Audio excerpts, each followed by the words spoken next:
বাংলাদেশ দল অস্ট্রেলিয়ার মুখোমুখি হবে সুপার 8-এ বাংলাদেশ দলের প্রথম ম্যাচ এবং এই 11 পরিবর্তনের যথেষ্ট আলোচনা রয়েছে। অস্ট্রেলিয়াকে হারিয়ে রেকর্ড গড়তে টি-20 বিশ্বকাপের সুপার 8-এর প্রথম ম্যাচের জন্য কঠিন একাদশ ঘোষণা করেছে টাইগাররা।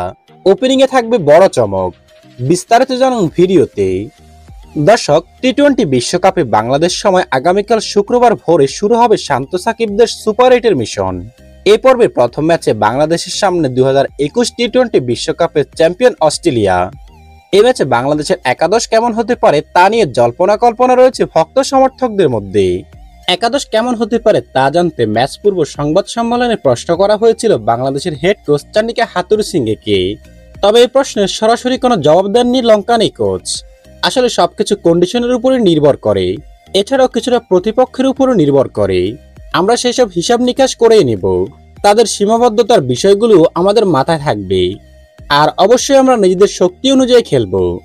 ধারণা করা হচ্ছে ম্যাচের জন্য বাংলাদেশের একাদশে কোনো পরিবর্তন আনবে না, যেহেতু গ্রুপ পর্বের শেষ 2 ম্যাচ টানা জিতে সুপার 8-এ উঠেছে বাংলাদেশ দল।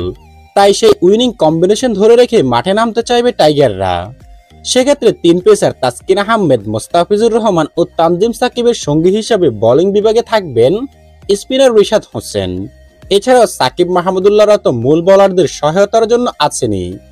যদিও গ্রুপ পর্বে বাংলাদেশের টপ অর্ডাররা খুব একটা নজর কাটতে পারেনি, তবু তানজিদ, তামিম, লিটন ও শান্তদের উপরই আস্থা রাখবে টিম ম্যানেজমেন্ট। প্রয়োজনে সৌম্য সরকার তো আছেনই। এছাড়াও পরিসংখ্যানের দিকে নজর দিলে দেখা যায় বাংলাদেশে অস্ট্রেলিয়া এই শর্টার ফরম্যাটে 10 বার মুখোমুখি হয়েছে, যার মধ্যে 4 বার বাংলাদেশ এবং 6 বার অস্ট্রেলিয়া জিতেছে। সব মিলিয়ে অস্ট্রেলিয়ার বিপক্ষে বাংলাদেশের একাদশ কেমন হবে এই ম্যাচের জন্য চলুন দেখে নেই।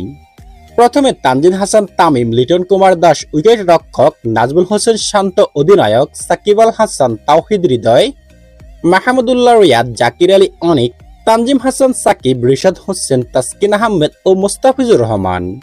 তো প্রিয় ভিউয়ার্স, আপনি কি আশা করেন টাইগাররা জিততে পারবে অস্ট্রেলিয়ার বিপক্ষে?